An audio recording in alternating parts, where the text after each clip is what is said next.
उत्तराखंड में 38 साल बाद एक बड़ी दुखद सूचना आई जिसमें चंद्रशेखर हरबोला शहीद होने की सूचना मिली है।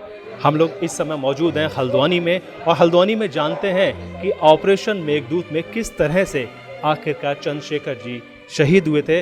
और हमारे साथ में इस समय मौजूद हैं बीडी उपाध्याय जी, जो प्रत्यक्ष तौर पर ऑपरेशन मेघदूत के गवाह रहे हैं। ऑपरेशन मेघदूत क्या है और किस तरीके से अप्रैल 1984 में इस घटना को अंजाम दिया गया था और कैसे सियाचिन में उन्होंने कवर किया था, हम उन्हीं से जानते हैं।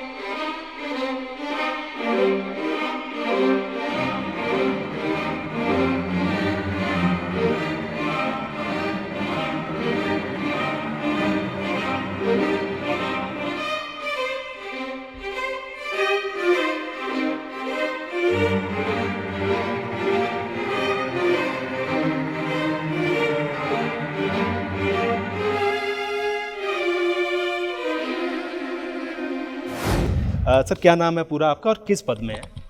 मेरा नाम सूबेदार major honorary captain BD Upadhyay है।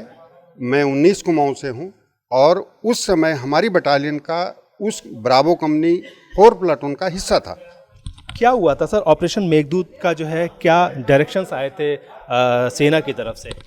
देखिए, हायर लेवल पर क्या डायरेक्शन है, हम बहुत छोटी उम्र के वो सब मैं नहीं बता पाऊंगा, लेकिन हमारे लिए जो डायरेक्शन थे, हम श्रीनगर से पैदल जाने के बाद ग्लेशियर नंबर 2 यानी ग्योंगला ग्लेशियर पर कब्जा करना हमारा ब्रावो कंपनी का टास्क था।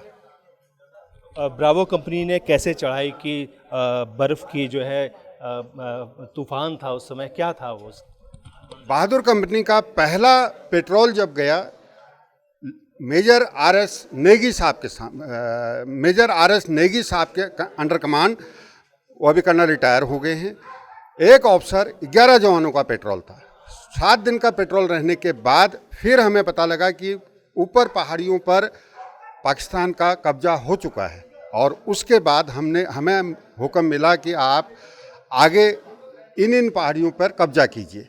तो जो अभी उसका नाम कुमाऊं पोस्ट है, उस पहाड़ी पर कैप्टन ए भुइयाँ, अभी लेफ्टिनेंट जनरल साहब हैं, ए भुइयाँ और 11 लोगों की टीम ने उस पहाड़ी पर कब्जा किया था। उस कब्जे को करने के बाद सेकंड पहाड़ी पर नायब सूबेदार मोहन सिंह साहब की टीम ने कब्जा किया। अब नायब सूबेदार मोहन सिंह साहब को रीएनफोर्स करने के लिए एक ऑफिसर 16 जवान यानी लेफ्टिनेंट पी.एस. पुंडीर साहब और 16 जवान जिसमें लांस नायक चंद्रशेखर शामिल थे, इनको भेजा गया। और यह पेट्रोल लगभग 3-3.5 किलोमीटर का दूरी था, लेकिन पेट्रोल पूरा यह रीएनफोर्समेंट पूरा पोस्ट तक नहीं जा पाया और रात को इनको स्टे करने की ज़रूरत पड़ी। और रात को ये एक जगह पे इन्होंने अपना कैंप लगाया। जब कैंप लगाया तो सुबह हम समझते हैं कि लगभग 4:30 बजे के आसपास अभिलांच आया होगा और पूरी पेट्रोल पूरा रीएनफोर्समेंट अभिलांच में समा गया। ये अंदाज़ा हम इस बात से लगाते हैं कि पहली बॉडी लांस नायक मोहन सिंह जी की मिली थी, उनके एक पाँव में जूता था और दूसरे पाँव में जूता नहीं था। इस बात से अंदाज़ा लगाया जाता है कि शायद यह पेट्रोल यह अभिलांच सुबह आया होगा। कितने जो शहीद हुए थे इस पूरे ऑपरेशन में, अगर हम दर्शकों को बताना चाहते हैं कि कितने इसमें टोटल शहीद हुए थे? इस ऑपरेशन में एक ऑफिसर 16 जवान शहीद हो गए थे।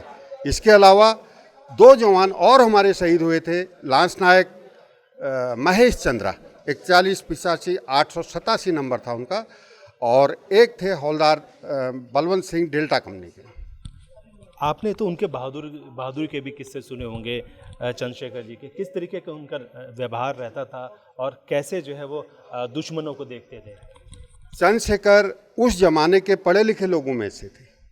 वो हमारे बटालियन में, हमारी कंपनी में जो भी सिग्नल का काम होता था उसको देखते थे और उनका जो व्यवहार था बहुत ही सीधा, सरल और साफ था। और वो एक एजुकेटेड व्यक्ति थे। उस समय बहुत ज़्यादा पढ़े लिखे लोग आर्मी में नहीं आते थे, लेकिन चंद्रशेखर उस समय भी एक अच्छी शिक्षा हासिल किए हुए थे। उनका जो निर्णय होता था, उनका जो काम करने का ढंग होता था, या फिर उनका जो लोगों के लिए सहयोग, समर्थन, समापन होता था, वो बहुत ही उम्दा दर्जे का था। दुश्मनों को जब आप लोग जो है बॉर्डर पर देखते थे आप लोग, तो किस तरीके का जो है गुस्सा या क्या आपका जो है उस समय नेचर रहा करता था? देखिए, ये एक आर्मी वाले के लिए सबसे अच्छा दिन होता है। वो समझता है कि मैं आज इस धरती को तृप्त कर गया, आज मज़ा आ गया। वो अपने दुश्मन को किसी भी हालत में बर्बाद करना चाहता है। हमको घर, परिवार, बीवी, बच्चे, दुनिया, ये सब कुछ नज़र नहीं आता। सिर्फ और सिर्फ एक ही चीज़ समझ में आता है कि हमने ये टास्क मिला है तो इसको पूरा करना है, और किस तरीके से करना है।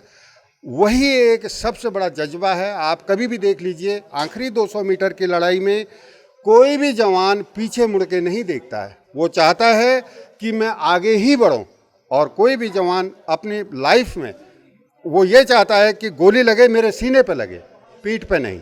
और हम बड़े धन्य हैं आज, मीडिया, आपका, हमारा प्रशासन, भारतवर्ष इतना खूबसूरत है जो इतना बड़ा काम कर रहा है। हम तृप्त हो गए। बहुत अच्छा लगा हमें कि आज हम वो चीज़ देख पा रहे हैं जो 38 साल पहले हुआ था। बिल्कुल 38 साल पहले किस तरीके से शहीदों को शहीद उसमें एवलांच में फंस गए थे, और कैसे आखिरकार उनकी 38 साल बाद बॉडी रिकवर हुई है। अब जो है लोग नमन आंखें कर रहे हैं। न्यूज़ टुडे नेटवर्क के लिए हल्द्वानी से विपिन चंद्रा। दोस्तों, हमारा यह वीडियो आपको कैसा लगा आप हमें कमेंट बॉक्स में ज़रूर बताइएगा। अगर आप इसको YouTube पर देख रहे हैं तो हमारे चैनल को सब्सक्राइब करिए। अगर आप Facebook पर देख रहे हैं तो हमारे चैनल को लाइक करिए और हमारे पेज को फॉलो करें। नमस्कार।